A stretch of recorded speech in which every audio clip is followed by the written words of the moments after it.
Hello dear pharma student, welcome to GDC classes. आज हम study करने जा रहे हैं MSBTE previous year 2024 first year pharmaceutical chemistry long type question का पार्ट 3। तो पहले MCQ से हम स्टार्ट करते हैं। इससे पहले दो पार्ट बन चुकी है। फर्स्ट पार्ट में क्वेश्चन नंबर 1 से क्वेश्चन नंबर 3 तक हम देखे थे। सेकेंड पार्ट में हम क्वेश्चन नंबर 4 से क्वेश्चन नंबर 5 देखे थे। थर्ड पार्ट में हम क्वेश्चन नंबर 6 से क्वेश्चन नंबर 7 तक का हम स्टडी करेंगे। तो और जितने भी part 1, part 2, multiple choice question, ये सारी वीडियो इस चैनल में पहले से ही अवेलेबल है। जो बच्चा नहीं देखा है, जो स्टूडेंट नहीं देखा है, उसको ज़रूर से उसको देख लेना है। 6 नंबर क्वेश्चन है, डिफाइन करना है एंटीबायोटिक्स को और क्लासीफाई करना है एंटीबायोटिक को किसके बेस पे, based on chemical structure. Define antibiotics, तो डिफाइन करें एंटीबायोटिक्स को। Antibiotic are substance derive from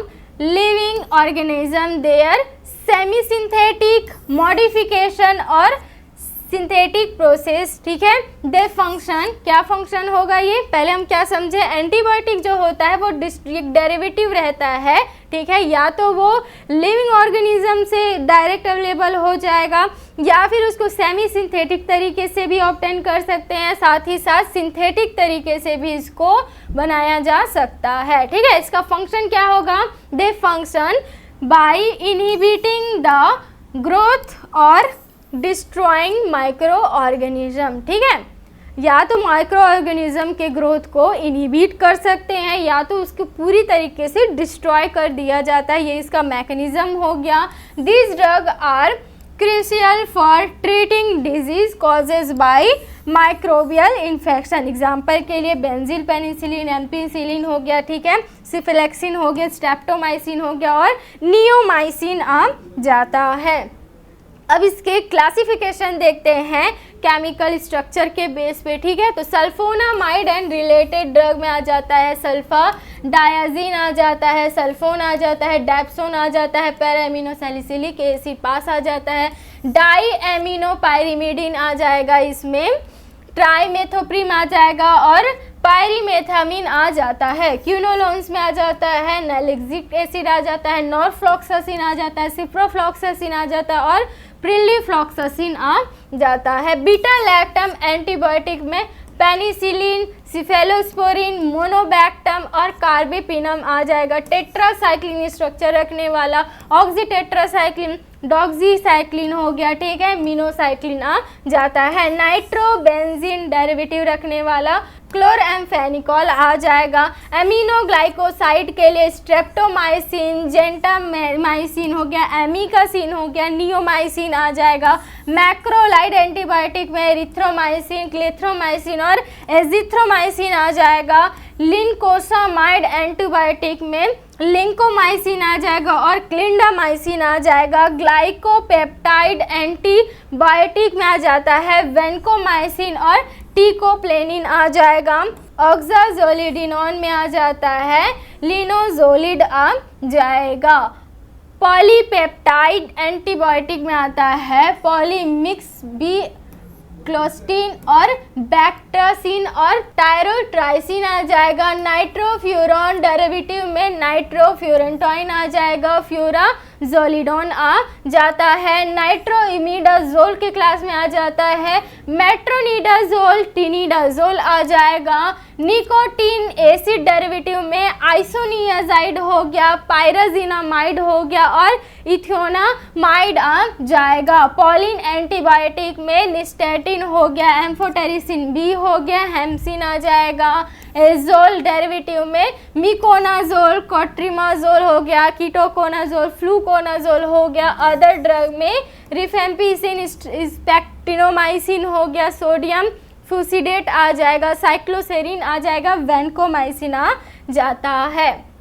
next question देखने से पहले डी फार्मा फर्स्ट ईयर का 5 book set, pharmacognosy, pharmaceutical chemistry, pharmaceutics, social pharmacy, human anatomy and physiology का ये 5 book का सेट फ्लिपकार्ट, अमेजोन और जीडीसी क्लासेस ऐप में आपको इजीली अवेलेबल हो जाएगी।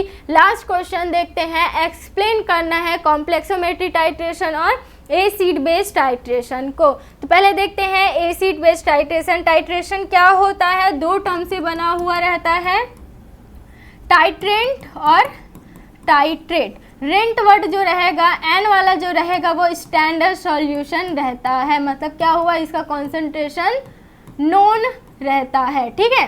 टाइट्रेट जो रहेगा वो क्या होगा, जिसको हम टेस्ट करेंगे, एनालाइज करेंगे, ठीक है, मतलब क्या हुआ, इसका कॉन्सेंट्रेशन अनोन रहता है, ठीक है। तो टाइट्रेशन का मतलब क्या होगा, हम डिटरमाइन करते हैं अनोन सॉल्यूशन का।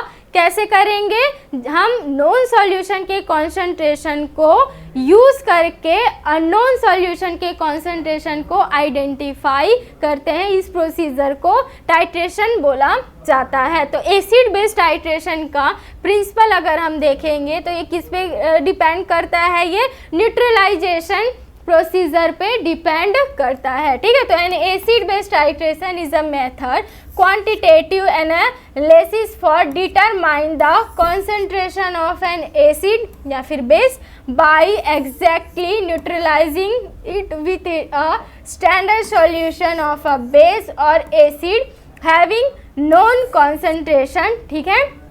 सिंपल सा बोला गया है, डिटरमाइन करेंगे कॉन्सेंट्रेशन का, ठीक है, जो कि अननोन है, जिसमें एसिड भी हो सकता है और बेस भी हो सकता है। किसको यूज़ करेंगे, ये प्रोसीजर क्या है, न्यूट्रलाइजेशन का प्रोसीजर है। तो न्यूट्रलाइजेशन में हम क्या करेंगे, एक नोन कॉन्सेंट्रेशन वाला सॉल्यूशन लेंगे जो कि स्टैंडर्ड सॉल्यूशन, जिसमें हम बेस या फिर एसिड लेंगे, ठीक है। एसिड बेस दोनों आया है, तो कभी भी स्टैंडर्ड सॉल्यूशन में, ठीक है, ब्यूरेट में अगर हम एसिड लिए तो इस कोनिकल फ्लास्क में हमको बेस लेना पड़ेगा, उसके अपोजिट ही, तभी जाके ये न्यूट्रलाइजेशन का प्रोसेस कंप्लीट होगा।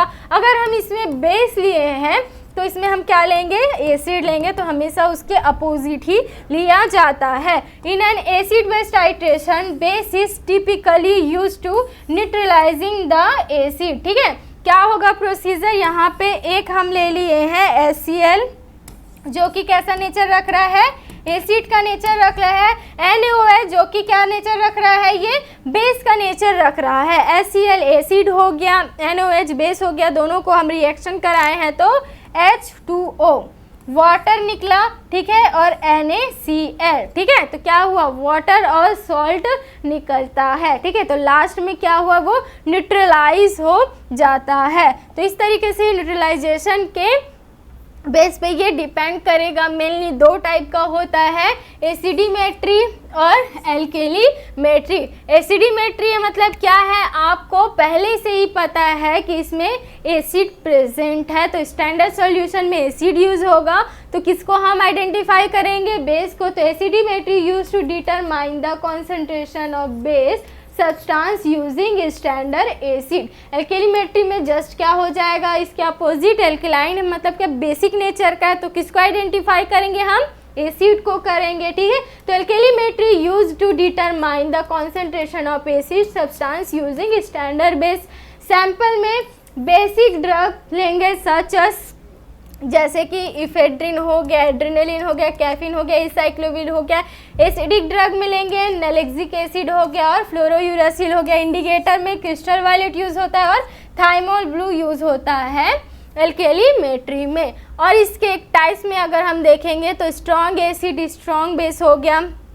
मेनली क्या होता है, एसिड और बेस दो टाइप का होता है, स्ट्रॉन्ग और वीक नेचर का रखने वाला। तो स्ट्रॉन्ग एसिड, स्ट्रॉन्ग बेस को हम रख लिए hydrochloric acid, NaOH sodium hydroxide. Weak acid और स्ट्रॉन्ग बेस में इथेनोइक एसिड हो गया, सोडियम हाइड्रोक्साइड हो गया। स्ट्रॉन्ग एसिड वीक बेस में क्या हो गया, हाइड्रोक्लोरिक एसिड और अमोनिया आ जाएगा। वीक एसिड और वीक बेस में क्या हो जाएगा, इसमें इथेनोइक एसिड CH3COH और अमोनिया आ जाता है। एसिड बेस इंडिकेटर में ये जनरली क्या क्या यूज़ होगा, ये इसमें मेनली ये 3 ग्रुप में ये डिवाइडेड रहता है, ठीक है। मेनली 3 ग्रुप में ये डिवाइडेड रहेगा, जिसमें पैथेलिन और सल्फोपैथेलिन रहेगा, जैसे कि फिनोफ्थेलिन आ जाएगा। एजोल इंडिकेटर में ये मेथिल ऑरेंज आ जाता है और ट्राइफेनिल मेथिन इंडिकेटर में ये मेलासाइट ग्रीन आ जाता है। एग्जाम्पल के फॉर्म में अगर हम देखेंगे तो हाइड्रोक्लोरिक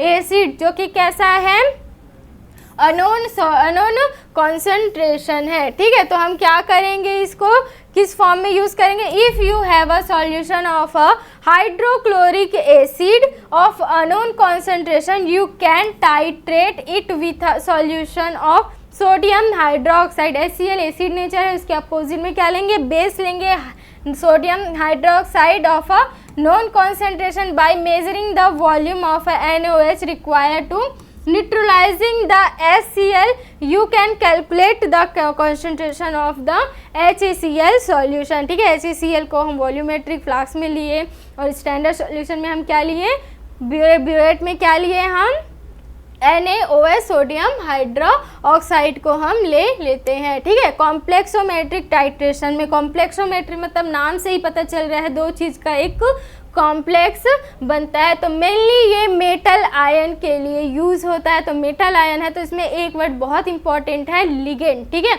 इसी को ही बोला गया है complexometric titration is titration where a complex ion is form a metal ion जो कि Lewis acid react with a ligand Lewis base, ठीक है, useful for the determine mixture of metal ion, ठीक है। किसको डिटरमाइन करने के लिए, मिक्सचर ऑफ मेटल आयन को डिटरमाइन करने के लिए इसको यूज किया जाएगा। एग्जाम्पल के लिए EDT ethylene diamine tetra acidic acid का कॉमनली यूज होता है एज अ टाइट्रेंट के फॉर्म में, ठीक है, acting as a hexadentate ligand to form stable complex with metal ion, ठीक है। एंड पॉइंट डिटेक्ट होता है। फिर विजुअल मेथड में यूज इंडिकेटर लाइक कैलमेगिट हो गया, ठीक है, इरियोक्रोम ब्लैक टी जिसको EBT बोला जाता है, क्या होगा, which change colour when the metal ion is bounded by EDTA, ठीक है। इंस्ट्रूमेंटल मेथड में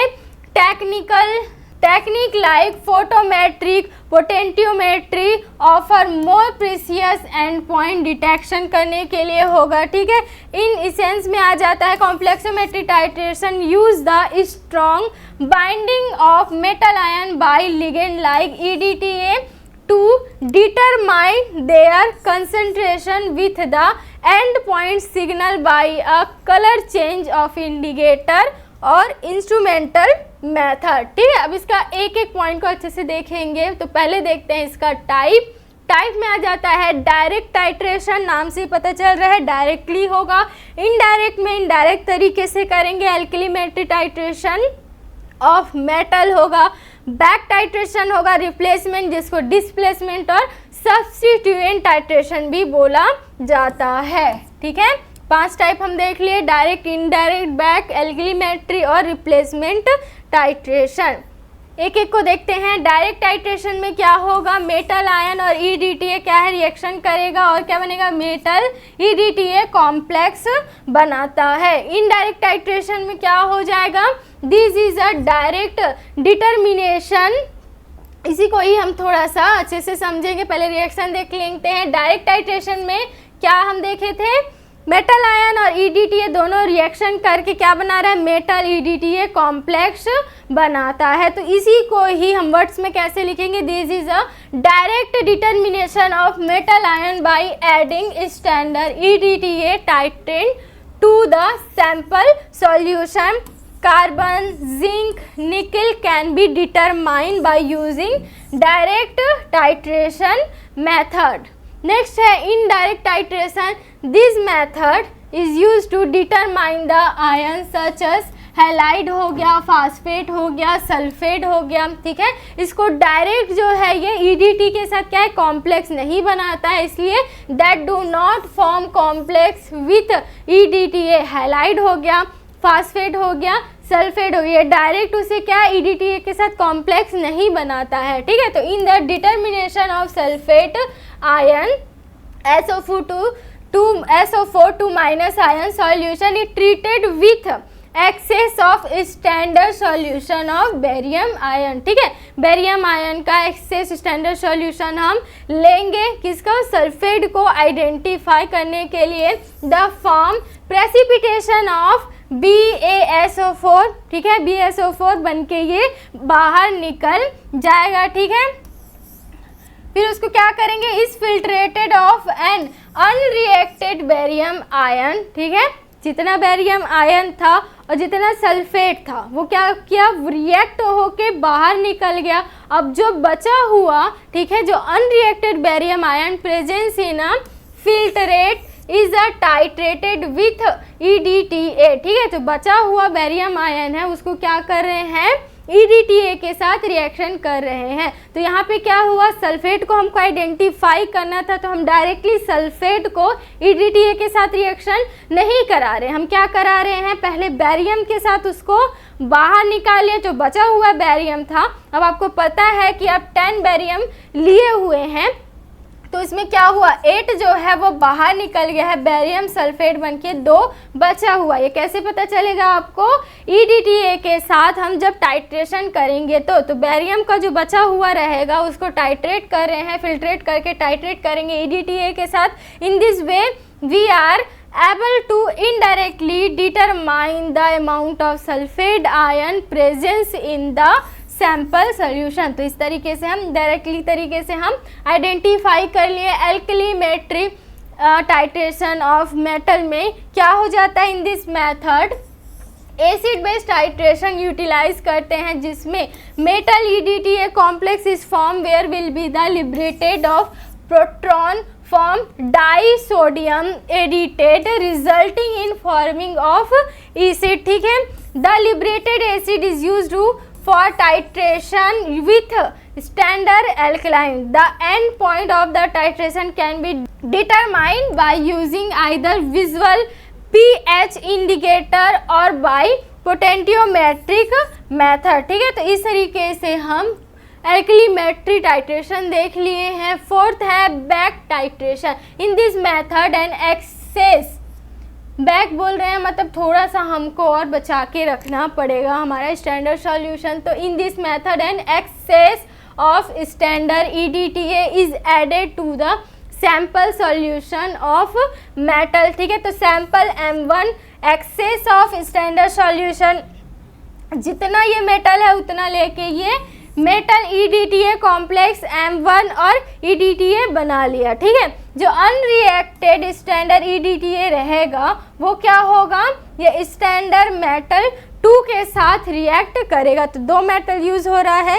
M1 जो है पहले से ही एक्सेस जो बना हुआ EDTA उसके साथ रिएक्ट करके अपना एक कॉम्प्लेक्स बना लेता है, ठीक है। उसके बाद जो बचा हुआ EDTA है, ठीक है, जो रिमेनिंग EDTA है, अनरिएक्टेड स्टैंडर्ड EDTA है, वो क्या होगा, मेटल 2 के साथ क्या करेगा, स्टैंडर्ड फॉर्म में रहेगा ये मेटल आयन M2, ठीक है, उसके साथ रिएक्शन करके metal EDTA complex M2 EDTA बना लेता है। तो बैक टाइट्रेशन में in this method and excess of standard EDTA is added to the sample solution of metal ion. The resulting solution will contain unreacted EDTA which is then back titration, ठीक है, फिर से कर रहे हैं उसको back titration with standard metal ion solution in the presence of indicator, ठीक है। सिंपल सा बोला गया है, क्या है सॉल्यूशन जो है, जो मेटल है और जो EDTA है नॉर्मली बना के बाहर हो गया, जो एक्सेस बचा है उसको बैक टाइट्रेशन के लिए हम यूज़ करें, लेकिन एज अ एनालाइज करने के लिए, ठीक है। तो हम स्टैंडर्ड में ले रहे हैं कौन सा, एक मेटल आयन को ले रहे हैं, ठीक है। तो zinc chloride, zinc sulphate, magnesium chloride और मैग्नीशियम सल्फेट जो है एज अ सेकेंड जो M2 है, ठीक है, स्टैंडर्ड मेटल आयन सॉल्यूशन के फॉर्म में ये यूज़ किया जाता है। एल्यूमिनियम, कोबाल्ट हो गया, लेड हो गया, मैग्नीज हो गया, मर्क्यूरी हो गया, निकिल हो गया, इसको डिटेक्ट करने के लिए बैक टाइट्रेशन का यूज़ किया जाता है। लास्ट देख लेते हैं रिप्लेसमेंट टाइट्रेशन।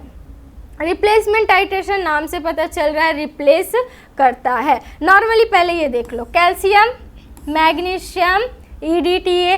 कैल्शियम क्या करेगा, मैग्नीशियम को रिप्लेस करके कैल्शियम EDTA बना लेगा और मैग्नीशियम बच जाता है। अब इस मैग्नीशियम के लिए भी कोई और EDTA आता है और उसके साथ जोड़ के ये Mg EDTA बना लेता है। तो सैंपल M1 में वीक नेचर रखने वाला metal EDTA complex M2 EDTA को देखा जाता है। ठीक है, तो M1 जो है M2 का जगह ले लिया है, तो क्या बना लिया है, एक पहले M2 जो है EDTA के साथ था वो क्या था, वीक नेचर का था। ठीक है, जैसे M1 के साथ जाएगा EDTA तो वो स्ट्रॉन्ग मेटल EDTA कॉम्प्लेक्स बना लेगा। फिर जो replace free metal ion M2 होगा वो स्टैंडर्ड EDTA सॉल्यूशन के साथ रिएक्शन कराएगा, फिर से क्या बन जाएगा, metal EDTA complex M2 EDTA बनेगा, लेकिन वो वीक नेचर का नहीं रहता है। In this method weak EDTA complex of another metal ion M2 is added to the solution of metal ion M1 to be determined. ठीक है, इसमें क्या होगा, Mg EDTA zinc EDTA are frequently used weak EDTA complex. ठीक है, week EDTA complex में कौन सा यूज होगा, मैग्नीशियम EDTA और zinc EDTA। The weaker metal EDTA complex is replace with strong metal EDTA complex. The equivalent amount of metal M2 free हो गया from the weaker complex can be titrated with standard EDTA solution. This method is useful for the determination of calcium ion. ठीक है, इसलिए ये procedure बताया गया है। इस स्ट्रक्चर को भी आप, इस रिएक्शन को भी आप बहुत अच्छे से बता सकते हैं। इस तरीके से हम एसिड बेस टाइट्रेशन, कॉम्प्लेक्सोमेट्री टाइट्रेशन देख लिए। कॉम्प्लेक्सोमेट्री टाइट्रेशन का इंडिकेटर जो कि बहुत इंपॉर्टेंट है, mordant black 2, eriochrome black T, solochrome black T, तीनों के लिए ही pH रेंज क्या हुआ, 6 से 7 होता है। कलर चेंज जो होगा रेड से ब्लू होता है। क्या क्या मेटल को डिटरमाइन करेगा, कैल्शियम, बैरियम, मैग्नीशियम हो गया, ठीक है, जिंक हो गया, कैडमियम हो गया, मैग्नीज हो गया, लीड हो गया, और मर्क्यूरी का आइडेंटिफाई करने के लिए यूज़ किया जाता है एज इंडिकेटर के फॉर्म में। म्यूरेक्साइड जो होगा pH 12 होता है, वॉयलेट से ब्लू कलर का होता है, कैल्शियम, कॉपर और कोबाल्ट के लिए इसको यूज़ किया जाता है। जो बच्चे फर्स्ट ईयर में, मतलब फर्स्ट ईयर कंप्लीट करने वाले हैं, सेकेंड ईयर में जाने वाले हैं, या फिर पहले से ही सेकेंड ईयर में हैं, तो उन बच्चों के लिए, उन स्टूडेंट के लिए सेकेंड ईयर में जो 6 सब्जेक्ट होता है, ठीक है, 6 सब्जेक्ट जो होता है, उन 6 के 6 के लिए एक बुक लेके आए हैं। 6 बुक का सेट आया है, फार्मेसी, लॉ एंड इथिक्स का, फार्माकोलॉजी का, hospital clinical pharmacy, pharmacotherapeutics, biochemistry and clinical pathology, community pharmacy and management. ये सारी बुकें आपको फ्लिपकार्ट, अमेज़ॉन और GDC क्लासेस ऐप में अवेलेबल हो जाएगी। 2024 MSBTE का शॉर्ट टाइप क्वेश्चन का 3 पार्ट, लॉन्ग टाइप क्वेश्चन का 3 पार्ट, MCQ, ये सारी चीज़ें इस चैनल पे डल चुकी है, जिसको आपको ज़रूर से जाके स्टडी कर लेना है।